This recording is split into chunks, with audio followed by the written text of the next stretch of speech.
Welcome to The Explainer. Today, we're jumping into a timeless story about switched identities. But it's so much more than that. It's a really sharp look at society, all wrapped up in a kid's adventure story. We're diving into Mark Twain's classic, The Prince and the Pauper. So let's just start with this idea, because it's at the heart of the whole thing. What if you switched lives with someone who looked exactly like you, but their world was the complete opposite of yours? It's a wild thought, right? And it's exactly what kicks off this incredible story. All right, so our story drops us into old London. On the very same day, two baby boys are born. They could be twins. But as you're about to see, their lives are headed in two completely, and I mean completely, different directions. And this right here just lays it all out, doesn't it? On one side, you have Prince Edward Tudor, yeah, the actual son of King Henry VIII, born into a world of pure luxury. His birth was literally a national holiday. And on the other side, we have Tom Canty. He's born in a miserable slum, and to his family, he's just another mouth to feed. So let's zoom in on Edward for a second. He's the Prince of Wales, he lives in a palace, he's loved, he has everything a kid could ever dream of. Well, everything except for the one thing he wants more than anything else: freedom.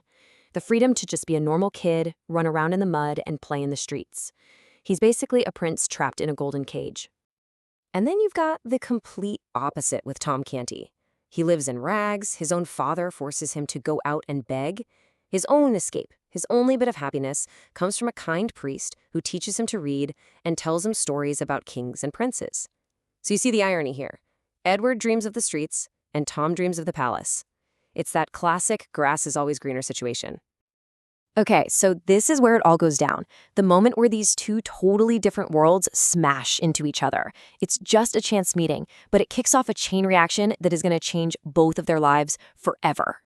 So you're probably wondering, how does this even happen? Well, Tom is just wandering by the palace gates when he sees the prince. A guard gets rough with him, but Edward sees it and, being a good kid, tells the guard to let Tom inside.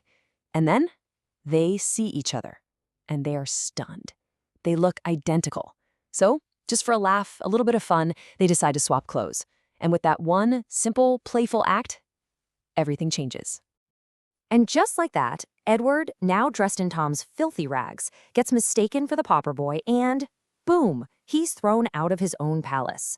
His life of comfort is over in a split second, and his crash course in what it means to be poor has just begun. You can just imagine him, right? He's desperately screaming, "I am the Prince of Wales." But to everyone else, in those clothes, he's just some crazy kid. Nobody helps him. Instead, they laugh at him, they mock him, they beat him. The one thing that defined his entire life, his identity as the prince, is just gone.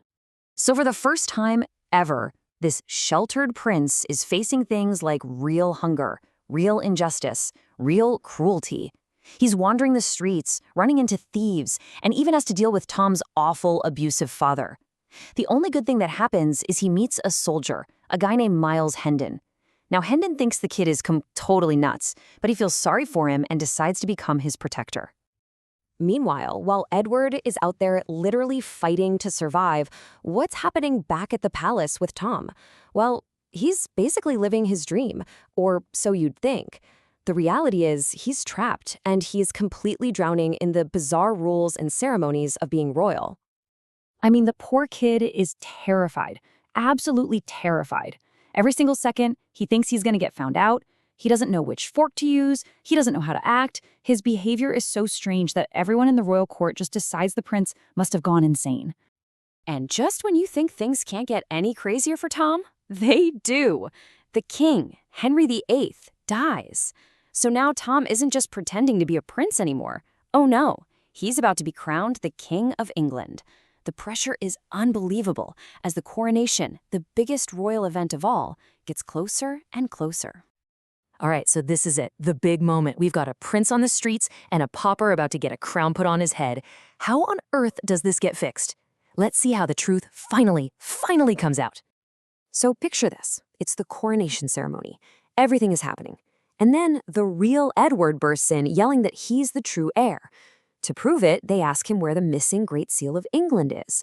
But before Edward can even answer, Tom, sweet, simple Tom, just blurts out that he remembers seeing it and that he used the big, heavy metal disc to crack nuts. And it's that one simple, honest confession, something only a poor kid who has no idea what it is would do, that pretty much proves everything. Edward then tells them exactly where he hid it before the switch, and that's that. The mix-up is over, the true prince is back, and he is crowned King Edward VI of England. But look, this story isn't just about putting the right guy back on the throne. That's not the real point. The real magic is what happened to the boys inside. This is where Mark Twain gets his message across. They both learned what it's like to walk in someone else's shoes. Edward, especially, learned about social justice. He saw how unfair laws actually hurt real people. And they both figured out that what you wear doesn't make you who you are, and that being noble is about how you treat people, not the title you were born with. And that really leaves us with a huge question, one that Mark Twain definitely wanted us to think about. Because the real King Edward was known for being a merciful and compassionate ruler, all because he had, in a way, lived as one of his poorest subjects. So it just makes you wonder, right? How would our world be different if every single leader truly understood the day-to-day struggles of the people they're supposed to serve? It's a powerful idea to end on.